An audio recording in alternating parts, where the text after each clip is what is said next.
Vamos então para a palavra do Senhor, que se encontra no Evangelho de Jesus Cristo, que escreveu Mateus, no capítulo 7. Eu vou estar fazendo leitura inicialmente do versículo 15 até o versículo 20, que diz o seguinte: Cuidado com os falsos profetas. Eles vêm a vocês vestidos de peles de ovelhas, mas por dentro são lobos devoradores. Vocês os reconhecerão por seus frutos.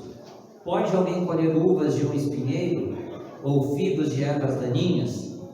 Semelhantemente, toda árvore boa dá bons frutos, mas a árvore ruim dá frutos ruins.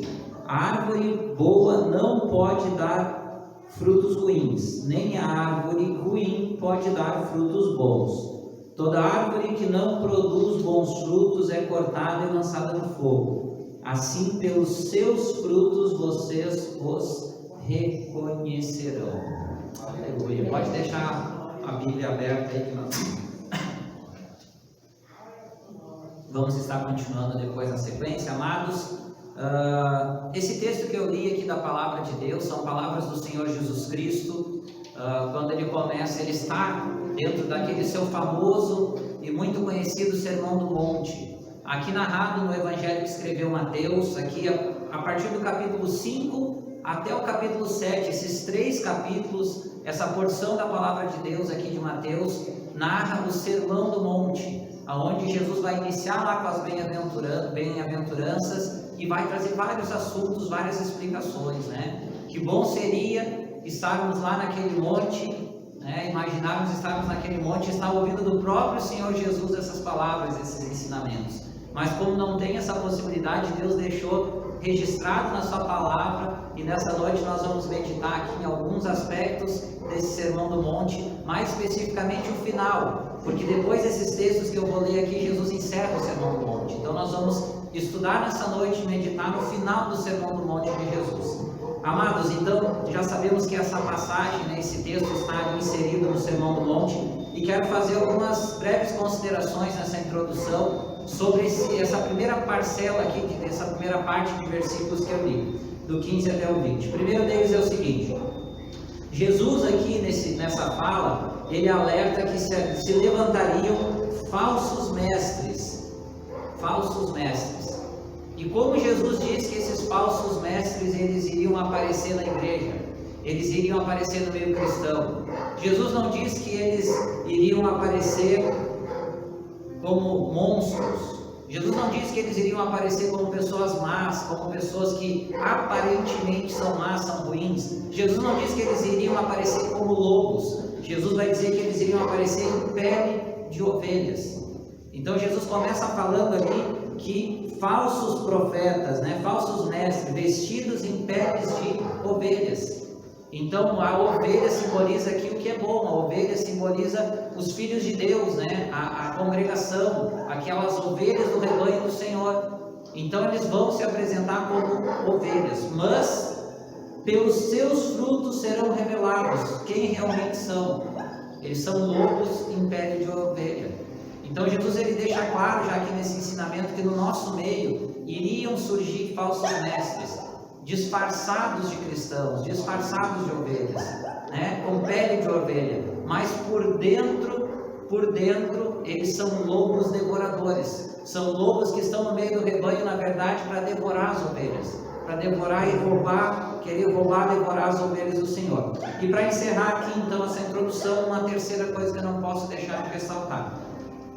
Jesus ele está falando, então ele fala que teriam falsos mestres, falsos profetas com pele de ovelha, mas que na verdade por dentro eles são lobos. Mas Jesus ele não diz, se não tivesse concluído essa primeira parte, nós poderíamos saber como é que, se é pele de ovelha, eu olho a ovelha, como é que eu vou saber que é lobo? Jesus diz então que vai ter, mas como identificar? Jesus deixa claro que é pelos seus frutos. Os verdadeiros cristãos, eles são reconhecidos pelos seus frutos.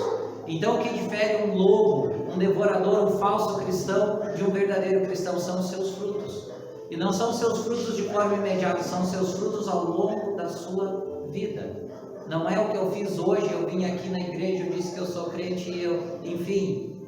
Não, é os frutos. Jesus diz que a separação dos lobos Os verdadeiros lobos são os seus frutos, né? Ele vai usar a analogia aqui que uma árvore boa não pode dar fruto ruim.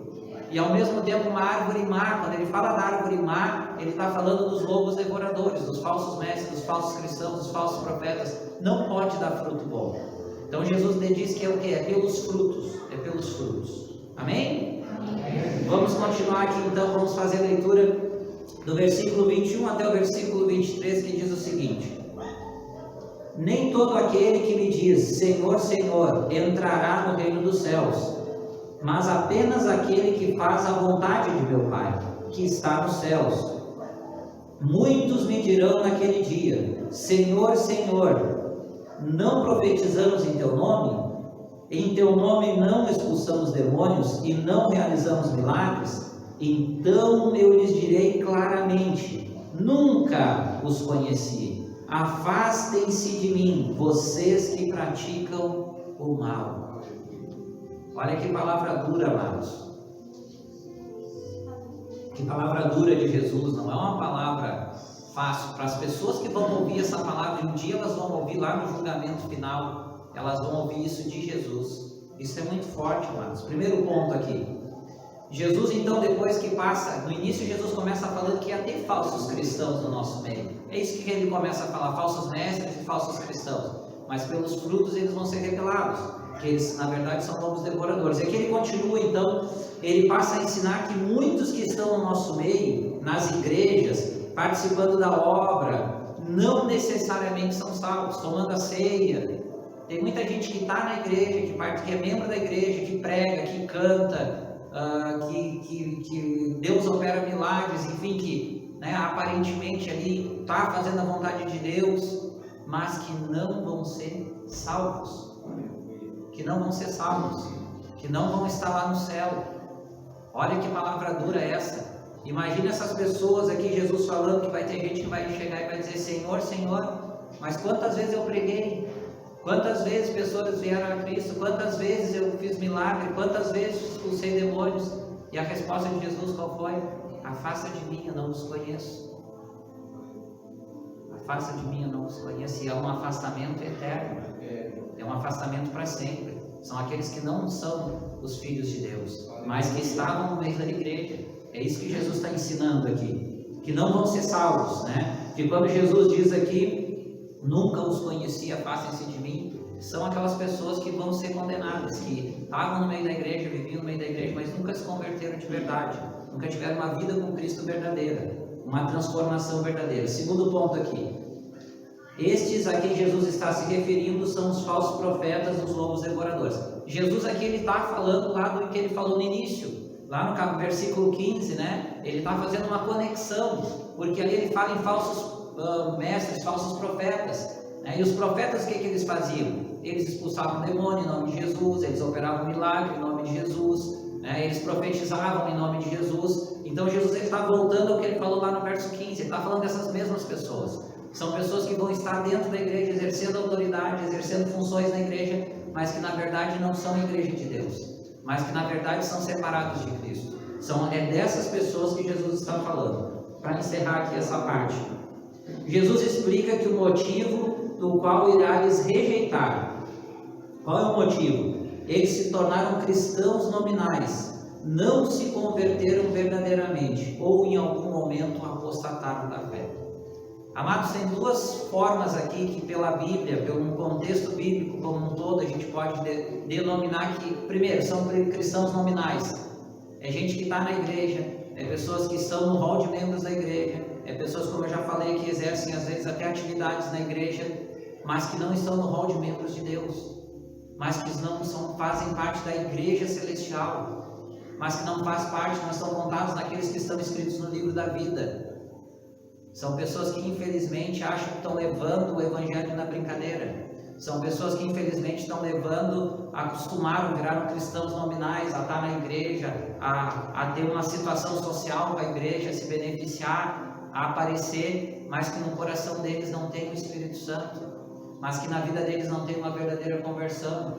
Então tem duas classes, daquelas pessoas que, biblicamente a gente entende, aquelas pessoas que vieram para a igreja, se batizaram, enfim, tomam a ceia, participam, como eu já disse aqui, mas que nunca se converteram de verdade, mas que nunca tiveram uma entrega verdadeira para Cristo. Porque conversão requer arrependimento. A irmã muito bem estava falando antes aqui, quando o irmão deu testemunho. A gente tem que se arrepender, a gente tem que se transformar. Isso é um processo. Muito bem, como a irmã falou também, não é do dia para a noite, não é. Eu não sei tudo, eu tenho muito que aprender. Numa coisa eu sei, eu tenho muito que aprender. Eu tenho muito que melhorar, eu tenho muito que me arrepender, eu tenho muito que pedir perdão para Deus. A gente tem que estar procurando crescer o tempo todo e andar nos caminhos do Senhor o tempo todo, para não cair na apostasia, para não negar a fé, que isso é algo sério, é algo irreversível, para não estar nesse rol de membros da igreja terrena aqui, da Madureira, da Assembleia de Deus, da Presbiteriana, da Batista, ser contado como membro da igreja, mas não ser contado como membro do céu. É isso que Jesus está ensinando aqui. E para isso requer o quê? Os frutos da transformação verdadeira. Então aqueles que nunca se converteram de verdade e estão na igreja não vão para o céu. Aqueles que se converteram, mas abandonaram a fé ao ponto de apostatar da fé também não vão para o céu. É isso que a palavra de Deus ensina. Uma palavra dura, mas também uma palavra, ela não é só dura, a palavra é maravilhosa, que tem o outro lado da moeda, né? Vamos continuar aqui, amados.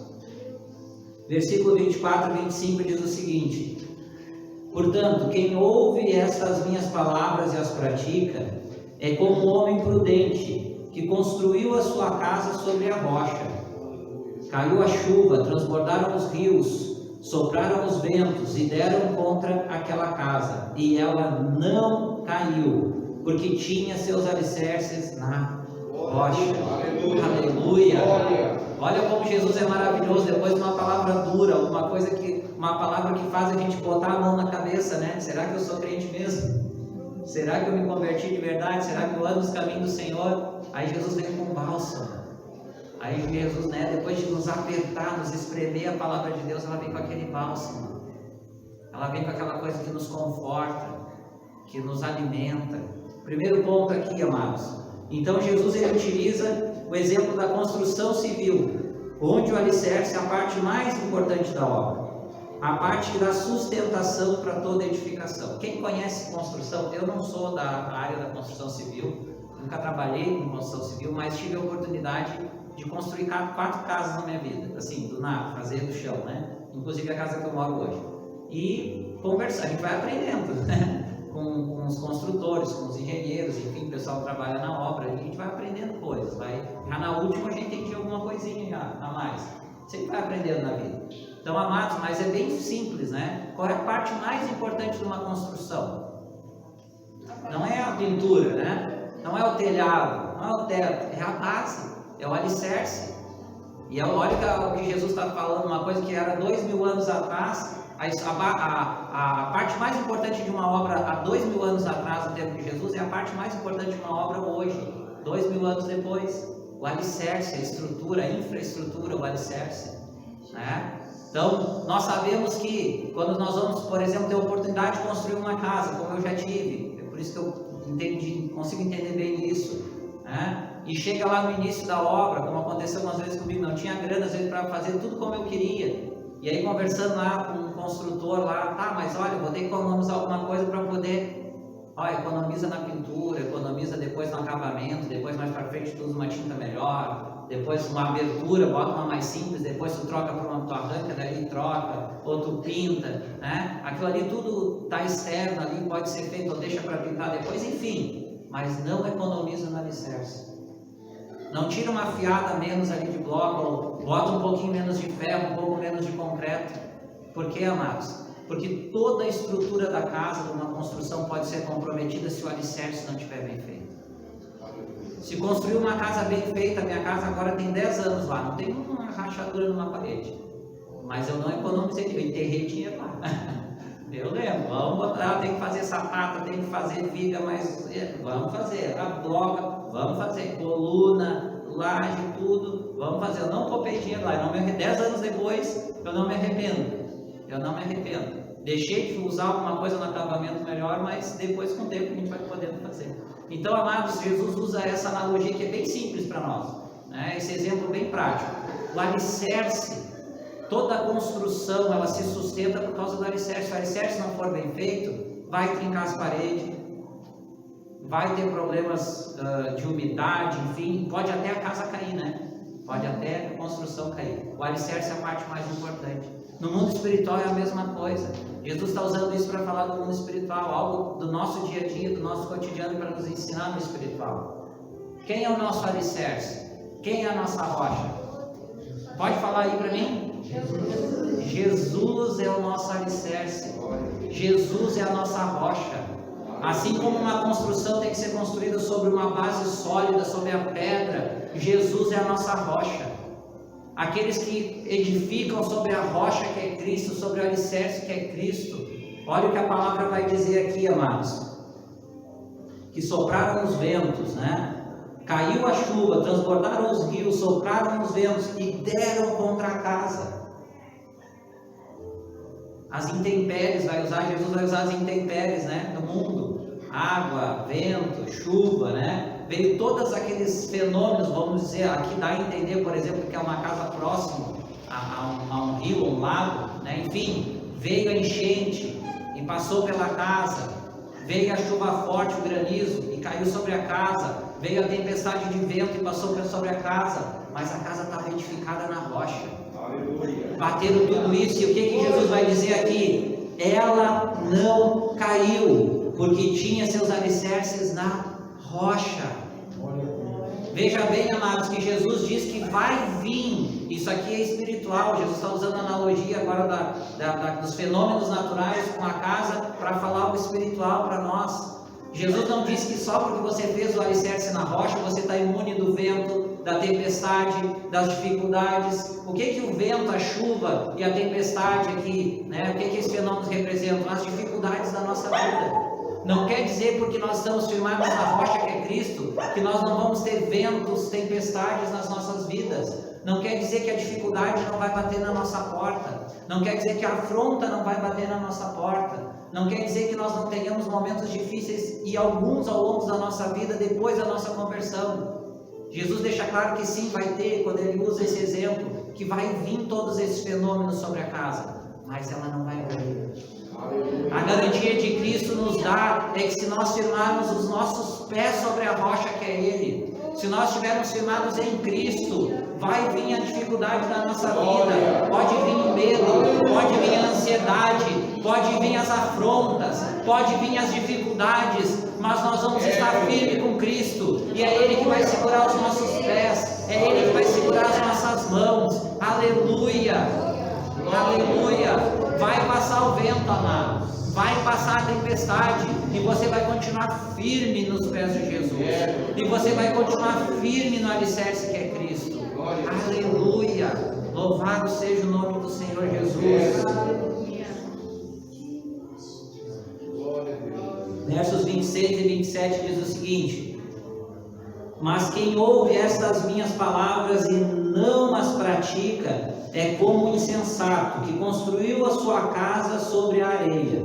Caiu a chuva, transbordaram os rios, sopraram os ventos e deram contra aquela casa, e ela caiu, e foi grande a sua queda.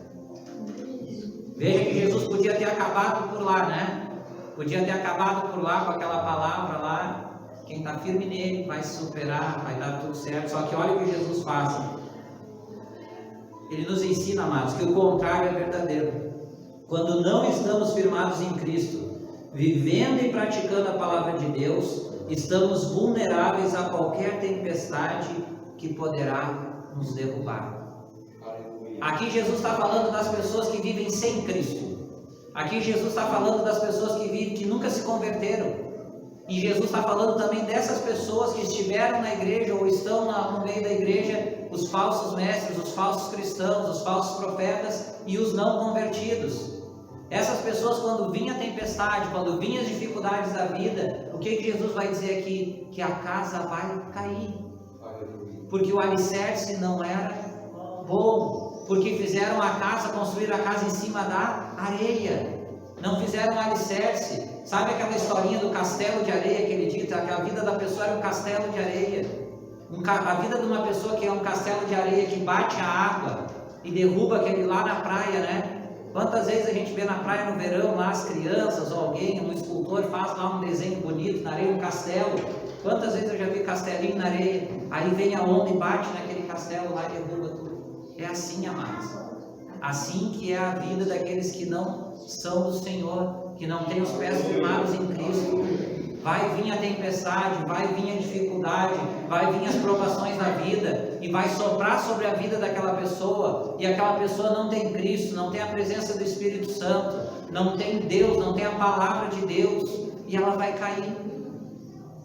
E talvez ela vai se levantar, mas ela vai cair de novo, e assim vai a vida da pessoa. E diz que grande foi a sua queda, porque não tem Cristo, não tem alicerce, não tem base.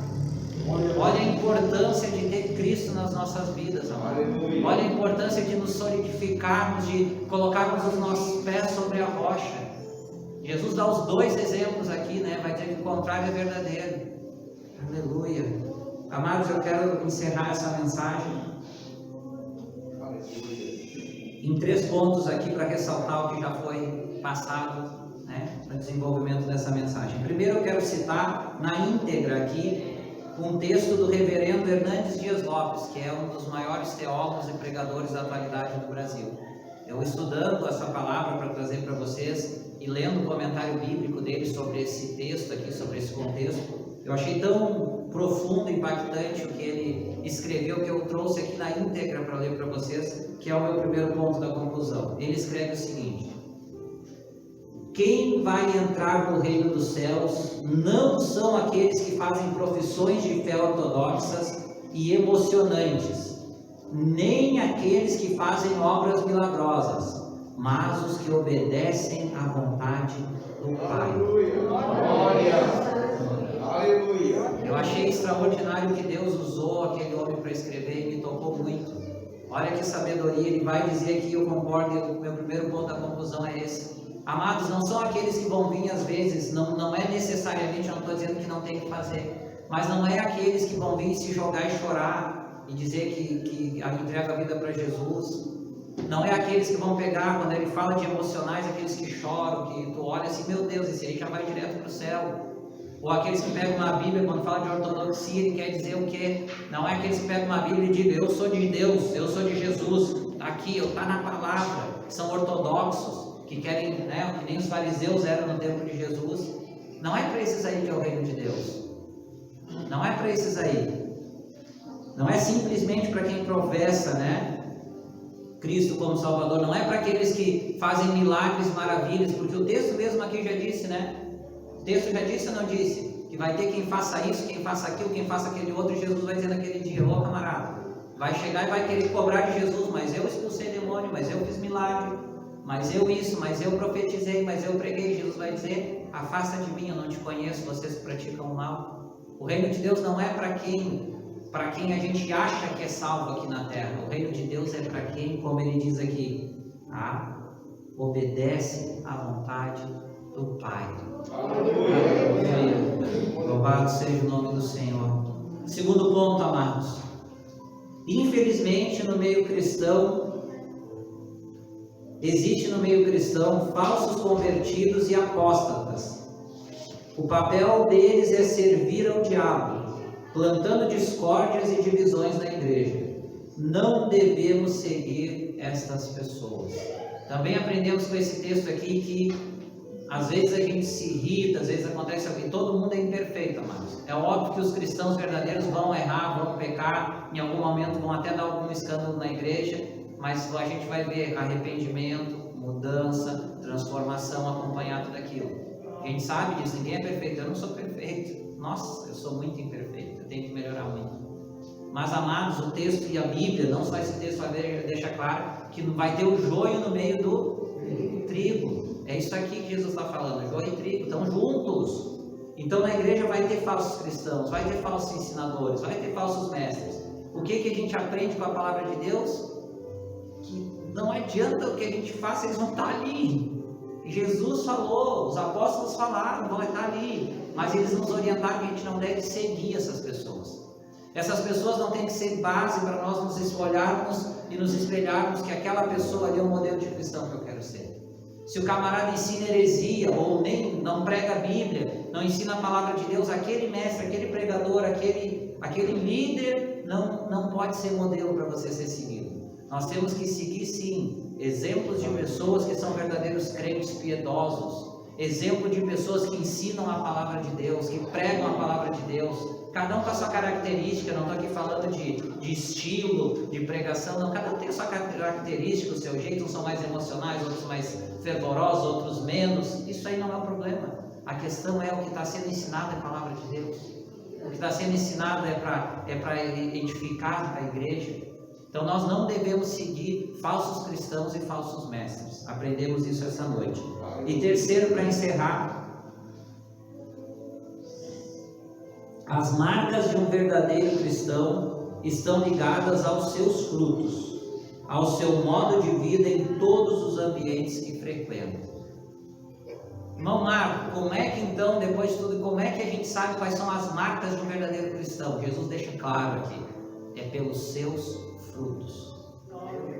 Pelos frutos é que se conhece a árvore, é isso que Jesus vai falar. Porque a árvore boa, que é o verdadeiro cristão que Jesus está ensinando, vai produzir bons frutos. A árvore boa vai ser uma bênção aqui na congregação, na igreja. É aquele irmão, aquela irmã que é uma bênção. A árvore boa, lá no trabalho, no meio de um monte de gente que não é convertida, que não é cristã às vezes, vai ser bênção naquele lugar. Lá na família, com o marido, com a mulher, com os filhos, com os pais, com os familiares, aquela pessoa vai ser bênção naquele meio, porque o fruto que ela vai produzir é um fruto de Cristo. Em todos os ambientes sociais que a pessoa, que um verdadeiro cristão frequenta e participa, na política, no esporte, no trabalho, no lazer, na casa, aonde for, aquela pessoa vai ter frutos, vai ter o fruto do Espírito Santo.